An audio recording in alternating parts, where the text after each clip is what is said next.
Yoshinobu Yamamoto is still on the free agency market, and the Dodgers, the Yankees, and the Mets all feel somewhat confident of signing the Japanese ace. But at what point does his demands become too much? There's rumors of it being 300 million plus across 10 years, and when you consider that the Dodgers have already traded for and re-signed Tyler Glasnow to an extension, the New York Yankees will be looking to save some cash to put aside for a potential extension for Juan Soto, and the Mets, whilst they are willing to spend whatever it takes to get free agents into Queens, let's not forget, the Mets are the Mets. My guess, it will rumble on for a couple more days, and we'll figure out exactly where he's going to go. But he's had meetings with all three teams. He's met with the Phillies.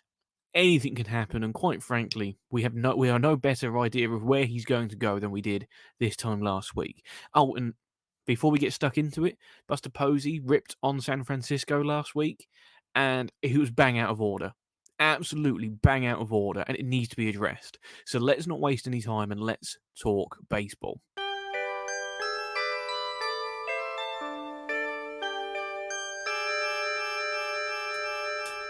The Whiz Kids had won it, Bobby Thompson had done it, and Yogi read the comics all the while.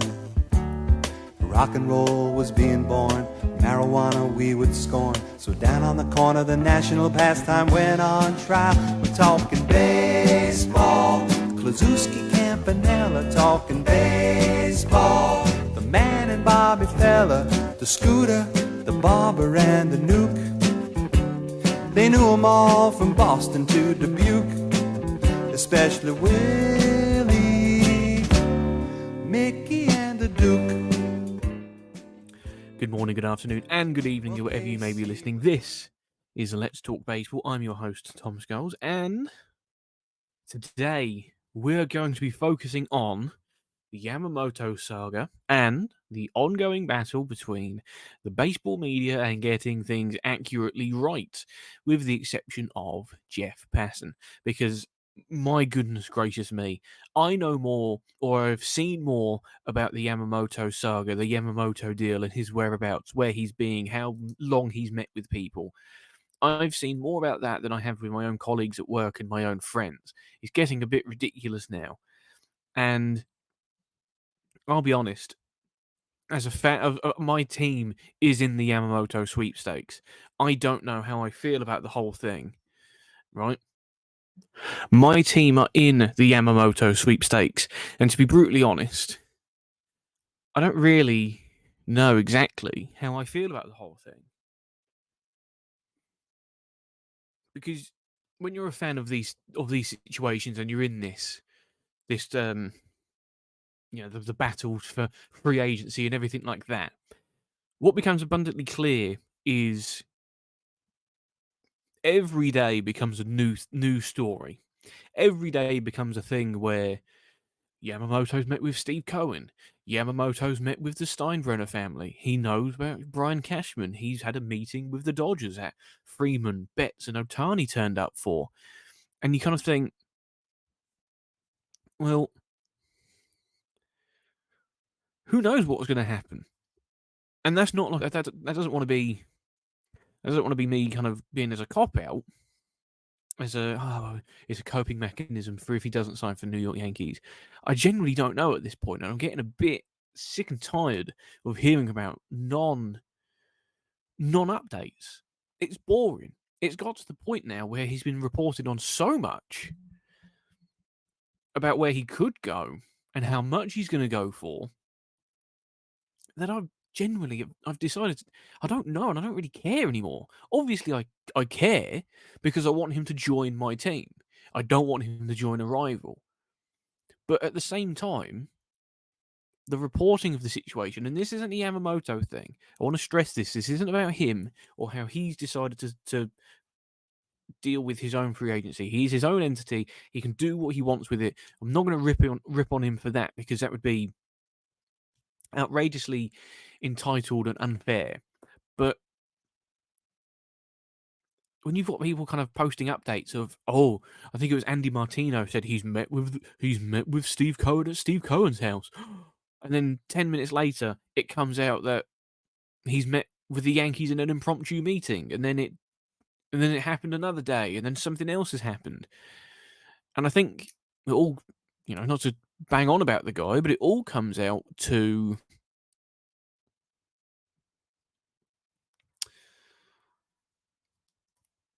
like, how they treated the Shohei Ohtani thing. He he basically said nothing. There was no information about it, and the baseball media kicked up a fuss. They were not happy with it.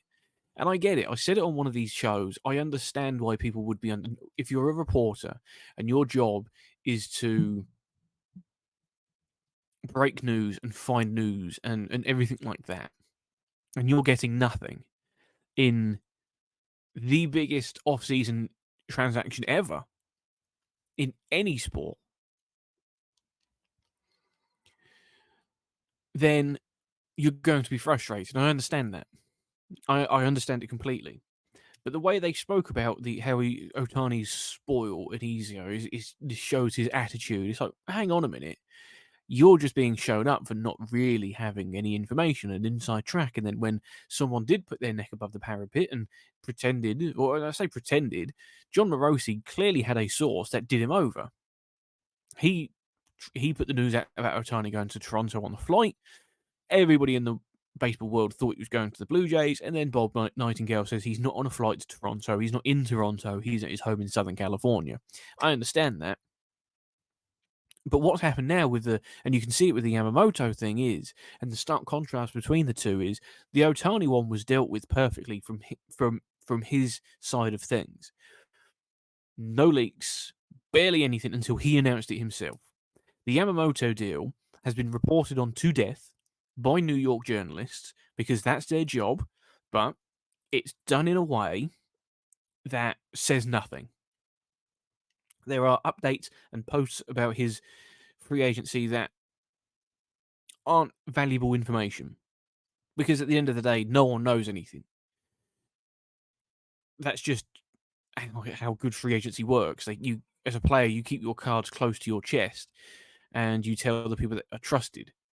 And as everybody has been saying, wait until the Jeff Passan tweet. When the Jeff Passan tweet drops, then you know. Then you know it's official. Because he has come out of this whole offseason as, yet again, the MVP of baseball journalism. And Yamamoto is a superstar in the making. Of course he is. You see the videos on Pitching Ninja about, his splitter and his movement of his curveball and that warm up video. He looks incredible. He's the kind of guy that you do want in your team. And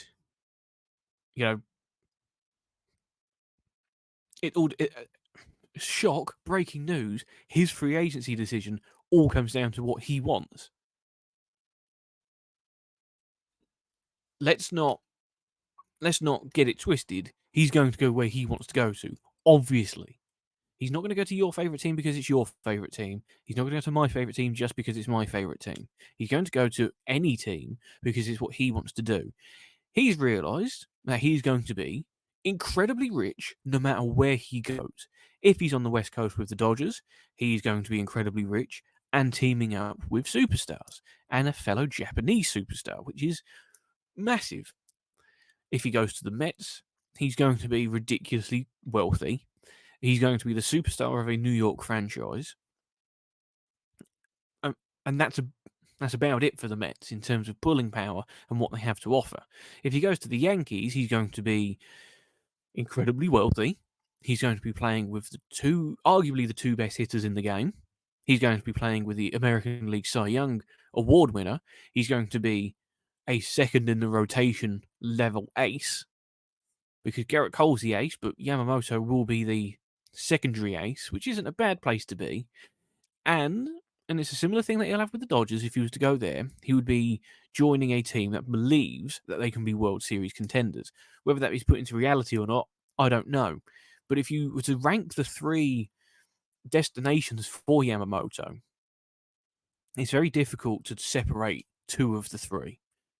Number 3 is the New York Mets. Why is it the New York Mets? Because think about it. Yes, they have bucket loads of money, but the team isn't in a position to really challenge for a World Series right now. Yes, it might be in 3 to 4 years' time, and he will still be in his 20s when that time comes, but is he going to want to join a team for the future? Or is he going to want to join a team for now? That is a question that no one really knows the answer to other than Yoshinobu Yamamoto himself. Now, the second team on this list, it doesn't really fill anybody with any kind of hope and confidence because it could easily you could make the case for it to be the Yankees and you can make the case for it to be the Dodgers. So rather than separate the two, let's just look at them as we have just done with the Mets. The Yankees believe that they have a team that is good enough to challenge and win the World Series in 2024. If they didn't, they wouldn't be making the move for Juan Soto, which they did just the other week. What happened with that is it was not only a statement intent to the rest of the league, to the fans, but it was an acknowledgement from Brian Cashman and Hal Steinbrenner that they have opened up the checkbook potentially for a run from now on. If you look back at what last season was, it was poor. By the Yankee standards, it was poor. Yes, they were only 2 wins behind the World Series runners up, the Arizona Diamondbacks, but situations were very different. Aaron Judge went down injured and he missed almost half the season. DJ LeMahieu was injured for most of the first half of the season and then came into his own in the second half. Gleyber Torres was very good, and you can hope the consistency sticks with him. Anthony Rizzo had the concussion injury, which was bizarre at the time and not picked up on immediately, and it ruled him out for the majority of the season. That right there is a handful of players who were not available in a hitting aspect last year for the New York Yankees. Then you look at people that could make an improvement. Anthony Volpe really will be looking to make an improvement with the bat. He's already a Gold Glove shortstop defensively, but on an offensive side, he needs to improve a lot with what he's got going on. Jose Trevino and Austin Wells at the catcher position will be better than a lot of other options. And then you look at people like Alex Verdugo and then Giancarlo Stanton, who are serviceable players who it could be a very good year for them. It could be a poor year for them, like we saw with Giancarlo Stanton last year. So there is a making of a really good team there. And then pitching wise, you've got Garrett Cole. You hope Carlos Rodon comes back and finds whatever he had in San Francisco because last year wasn't good enough. Nestor Cortez will have to be on top of his game. And then if you were Yamamoto and you joined there, that's a solid front four. And Matt Blake, the pitching coach of the New York Yankees, is talented and guru-like enough to be able to put together a pitching staff that can challenge and do very well, like he did with Michael King. There's nothing stopping someone like Will Warren being that guy this season. You then look over to the Los Angeles Dodgers. Again, star-studded. He will be the ace of that rotation. As of right now, as the time of recording, Clayton Kershaw has not officially re-signed with the Los Angeles Dodgers. There could be a chance that he stays there for another year and then retires at the end of the campaign, but they need to rebuild their pitching rotation almost in one go. They've tried to start it off with Tyler Glasnow. Adding Yamamoto would be simply fantastic for that rotation. Walker Buehler's going to come back off the injury list after his surgery, and it's a question mark how he returns. But he's a very, very good pitcher. And then you look on the offensive side of things, and then you have Mookie Betts, you have Freddie Freeman, and you have Shohei Ohtani. Similar things between the Dodgers and the Yankees as they are in huge markets. They are the hub of their respective cities in comparison to their rivals. Something that goes against the Mets, in my opinion. So the marketability of them will be massive. Having a Japanese superstar in that lineup for the New York Yankees will be huge for them in a financial aspect. Same with the Dodgers. Not only would they have the biggest Japanese star of all time, but they would have the best pitcher out there from Japan. Probably second only to Ohtani when he's fully fit. So the Mets are third in this ranking. The Dodgers and the Yankees are vying it out for first place, and I don't really know what separates them, and the only thing that could be that separates them is the geographical part of it. Does he want to live on the West Coast or the East Coast, or is he not necessarily bothered? Some people don't want to play in New York. Some people equally don't want to play in Los Angeles. Some people want to play in Los Angeles. It might be a calm environment. There might be something to do with their relationships back home and the viewership of people back home in Japan. I don't know. I'm not savvy to these kind of things, but it's an interesting point of view that who knows where it's going to go. You can't separate them two massively, to be brutally honest. The Dodgers and the Yankees will be the favourites for this, and if he does go to the Mets, I I'd be fine with that because he's making a ton of money. Of course, he would be making a ton of money, but he would also be making a ton of money elsewhere. If he wants to be on a challenger, he has two other options that would be better for him. If he wants to be the leading man on a big sized club, don't get me wrong, the Mets are not puny. The Mets are not the A's. The Mets are not the Pirates. They are a very big, well supported, big market team. If he wants to be the superstar on that team, that's absolutely fine. But if he wants to be the superstar on a team and win and challenge, there are two other teams right now he could join and make things better for himself. So, whilst the reporting from the MLB media is different at the moment, it's one of those where you just got to sit tight and wait and see. You just got to sit tight and wait and see where he goes because honestly, who knows? If you have an idea of where you think he'd go and why he would want to go, leave a message and leave a comment down below to kind of explain why you think he would go to the Mets or the Dodgers or the Yankees or an unknown team. Would he go to the Giants? Would he go to the Red Sox? Who knows? But leave a message below, leave a comment below, and just let us know how you think this saga is going to play out. Not much is going on in the world of baseball at the moment, so I want to go on to another topic. The second topic that I've noticed, not too last week. Giants legend and part owner, this is from the Daily Mail. Giants legend and part owner Buster Posey believes San Francisco's reputation for crime and drugs hampered the team's recruiting efforts of Shohei Ohtani.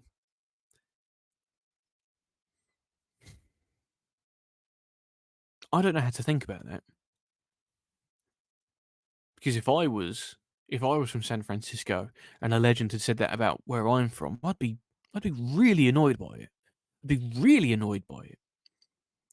Giants president of baseball operations Farhan Zaidi told reporters last Tuesday that the team offered the exact same terms for Ohtani, but Posey, who was part of the team's group to pitch Ohtani on the signing, believes negotiations were impacted by San Francisco, the city itself. Posey said, "Something I think is noteworthy, something that unfortunately keeps popping up from players and even the players' wives, is that there's a bit of an uneasiness with the city itself as far as the state of the city with crime, with drugs." He said that to The Athletic. Whether that's all completely fair or not, perception is reality, he said. It's a frustrating cycle, I think, and it's not just with baseball. Baseball is secondary to life and the important things in life. But as far as a free agent pursuit goes, I have seen that it does affect things. Also in this piece, it says, according to the website Home Snacks, whatever that is, San Francisco's violent crime rate is 88.2% higher than the national average. However, reporting from the San Francisco Chronicle in April indicated that the city's violent crime rate is lower than Dallas, Seattle, and New York. I think this is a load of nonsense from Buster Posey. I think he is, for some reason, trying his hardest to deflect blame as to why Shohei Ohtani didn't sign.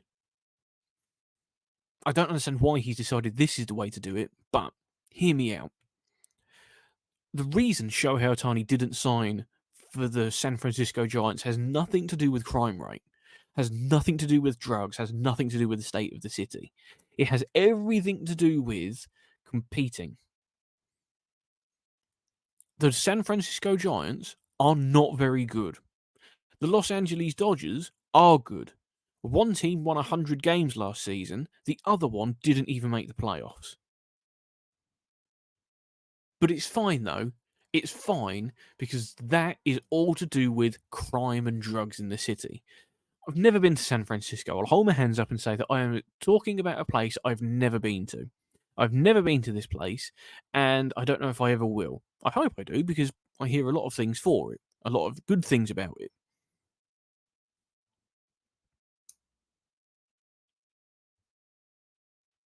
And I'll be honest,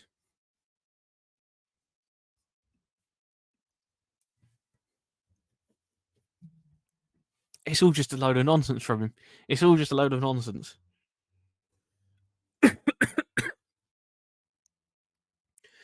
When he's talking about San Francisco in these terms, about crime, about drugs, I assume what he's inadvertently saying in that case is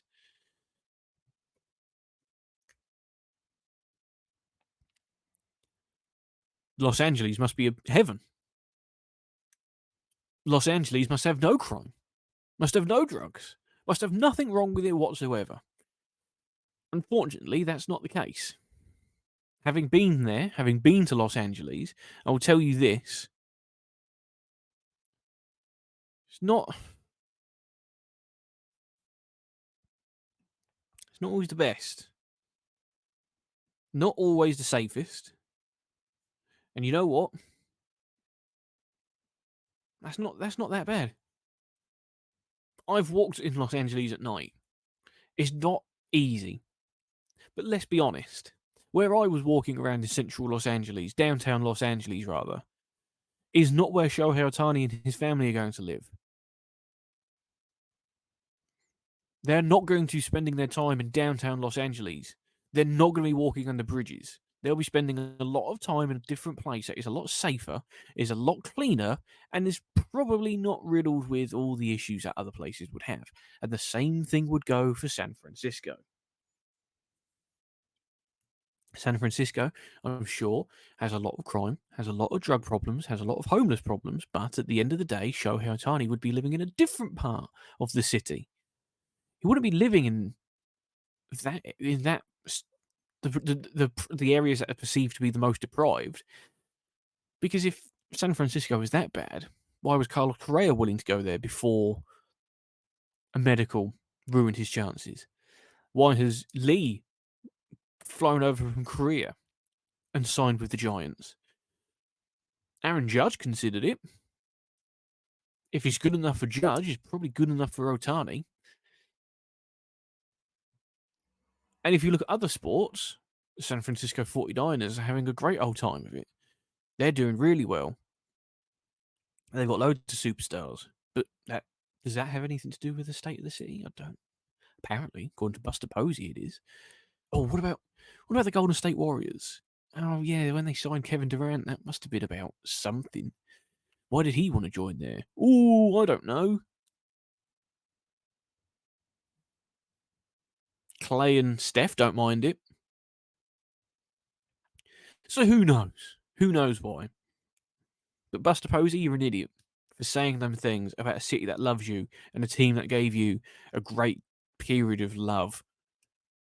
That's all I'm going to say on this one. I'm going to find some music related to San Francisco.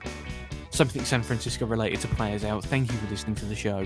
This has been Let's Talk Baseball. As always, remember to rate the show, comment on any of the videos you see, and just enjoy the show. Subscribe to it. The season's coming up soon. Have a nice day. There's a super cool band, yeah, with the trilbies and the glasses of white wine. And all the weekend rock stars are in the toilets, practicing their lines. I don't want to hear you kick me out, kick me out. I don't want to hear you no kick me out, kick me out. I don't want to hear you kick me out, kick me out. I don't want to hear you, I don't want to hear your fake tales of San Francisco echoing through the air. And there's a few bored faces at a black hole wishing they